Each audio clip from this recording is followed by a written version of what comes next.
Hi friends, welcome back my channel Ishmaratna creative news. First time నా channel చూసే వాళ్ళతో like share subscribe channel like చేయడం మర్చిపోతే like చేస్తే ఇంకొంతమందికి నా వీడియోస్ రీచ్ అవుతాయి. సో ఇప్పుడు తనుజ గురించి లేటెస్ట్ న్యూస్ ఏంటో చూసేద్దాం. యాక్చువల్గా తనుజ వచ్చేసి ఇప్పుడు జాతిరత్నాలలో ప్రొమో కూడా ఒకటి రిలీజ్ అయింది. ఆ ప్రొమోలో డిఫరెంట్గా అంటే ఇప్పుడు కొత్త వాళ్ళు వచ్చారు కదా, కొత్త వాళ్ళలో మగవా హీరో ప్లస్ పునర్నవి ఇద్దరు సాటర్డే ఎపిసోడ్లో వచ్చారనమాట. ఈ ఎపిసోడ్లో వచ్చేసి యాక్చువల్గా ప్రమోట్ చేసిన వాళ్ళకి తెలుస్తుంది ఈసారి థీమ్ అదంతా. సో జాతిరత్నాల గురించి పక్కన పెడితే మన తనూజ వచ్చేసి రెడ్ శారీలో ఒక ఫోటోషూట్ తీపించుకుంది. యాక్చువల్ రెడ్ శారీలో తనూజ వారాహి అమ్మవారి యాగం ఒకటి చేసింది కదా. సో ఆ యాగంలో కూడా వాళ్ళు ఎవరైతే ఆ యాగం చేపించారో, ఎవరైతే ఇన్వైట్ చేశారో వాళ్ళు తను ట్రీట్ చేసిన విధానం అంటే ఒక విఐపి లాగా తను మన ఇంట్లో అమ్మాయే అన్నట్టు ట్రీట్ చేసిన విధానం కూడా సూపర్గా ఉంది. ప్లస్ చూస్తుంటే కూడా సంప్రదాయబద్ధంగా ఉంది.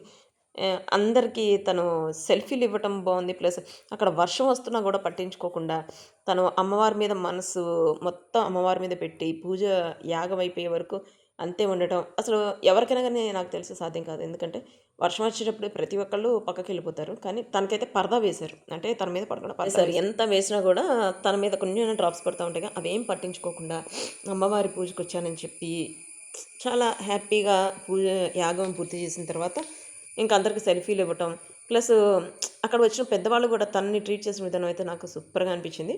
ప్లస్ ఇప్పుడు తనుజ వచ్చేసి జాతిరత్నాల్లో తనకు వచ్చింది నూకరాజు. ఈసారి నూకరాజు వచ్చాడు.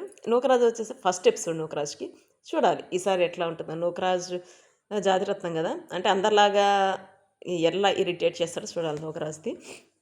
ప్లస్ వచ్చిన పునర్నవి ప్లస్ ఈ హీరో కూడా ఉన్నాడు కదా, వాళ్ళిద్దరిది ఎట్లా ఉంటుందో చూద్దాం ఎట్లా ఉంటుంది. అసలు నిజంగా వాళ్ళకి వంట వచ్చా, లేకపోతే వీటికి హైప్ క్రియేట్ చేయడానికి వాళ్ళు తీసుకొచ్చారా అనిపిస్తుంది. ప్లస్ ఇంకొక డౌట్ ఏంటంటే ఇప్పుడు బిగ్ బాస్ సీజన్ 10కి వీళ్ళిద్దరు రాబోతున్నారట. అందుకని ఫస్ట్ ఇంట్రడ్యూస్ చేయడం కోసం జాతిరత్నాలను ఎండ్ చేయాలనుకొని దానికి వైల్డ్ కార్డ్ ఎంట్రీ అని చెప్పి వీళ్ళు పెట్టారు. యాక్చువల్లీ వైల్డ్ కార్డ్ ఎంట్రీ అనేది వాళ్ళు ఎక్స్పెక్ట్ చేసింది కాదు, కానీ ఇప్పుడు వీళ్ళని బిగ్ బాస్ సీజన్ 10లో వీళ్ళు రాబోతున్నారు. అంటే అప్పుడు వస్తే కొంచెం వాళ్ళు కొంచెం కొత్తగా ఉంటారు కదా. అదే ఇప్పుడు జాతిరత్నాల్లో వచ్చారంటే కొంచెం పాతగానే ఉంటారు కాబట్టి, అంటే కొంచెం తెలిసిన ఫేస్లే కదా వచ్చింది అన్నట్టు ఉంటుంది కాబట్టి అలవాటు అయిపోతారని చెప్పి మనం తీసుకొచ్చారట. యాక్చువల్గా మనకి బిగ్ బాస్ సీజన్ 10కి వచ్చే వాళ్ళలో వీళ్ళిద్దరు నేమ్స్ కూడా వినిపిస్తున్నాయి. ఎవరిదంటే పునర్నవి నేమ్ వినిపిస్తుంది, ప్లస్ మగవా హీరోయిన్ ఇద్దరి కూడా పేరు వినిపిస్తుంది. ప్లస్ సుహాసిని, తేజస్విని గౌడ, కావ్య పేరు అయితే ఎక్కువ వినిపిస్తుంది. బట్ చూడాలి, కావ్య, తేజస్విని కూడా, సుహాసిని ముగ్గురు ఎవరు వస్తారని చూడాలి.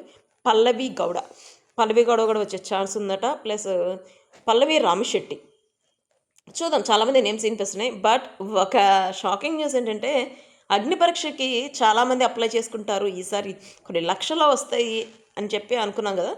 అగ్ని పరీక్షకి ఇప్పుడు డేట్ కూడా అయిపోయింది. బట్ ఇంకా వాళ్ళు ఎక్స్పెక్ట్ చేసినంత రాలేదట. అందుకని మళ్ళీ ఇప్పుడు సెకండ్ టైం కూడా మీరు అగ్ని పరీక్షకి అప్లై చేసుకోవడం సెకండ్ ఛాన్స్ ఇస్తున్నామని చెప్పి శ్రీముఖి యొక్క అడ్వర్టైజ్మెంట్ ఇచ్చింది. అదేంటంటే ఒక మెయిల్ ఐడి ఇచ్చి ఈ మెయిల్ ఐడికి మీరు మీ వీడియోస్ సెండ్ చేయమని చెప్పి ఇచ్చిందనమాట. అంటే చూడాలి, అంటే ప్రతి ఒక్కళ్ళు ఏమనుకుంటున్నారంటే కొంతమంది ఇంతకుముందు ఎలా ఉండేదంటే బిగ్ బాస్లోకి వెళ్ళారంటే లైఫ్ సెటిల్ అన్నట్టు ఉండేది. ఇప్పుడు బిగ్ బాస్లోకి వెళ్ళొచ్చిన తర్వాత ఎవరు కూడా అంత ఎక్కువ సెటిల్ అయిపోయారు, వెల్ సెటిల్ అయిపోయారు లేరు కదా ఇప్పటి వరకు. ఇంకా అందుకని ఇంట్రెస్ట్ చూపించట్లేదు అనమాట. So see you next video, bye.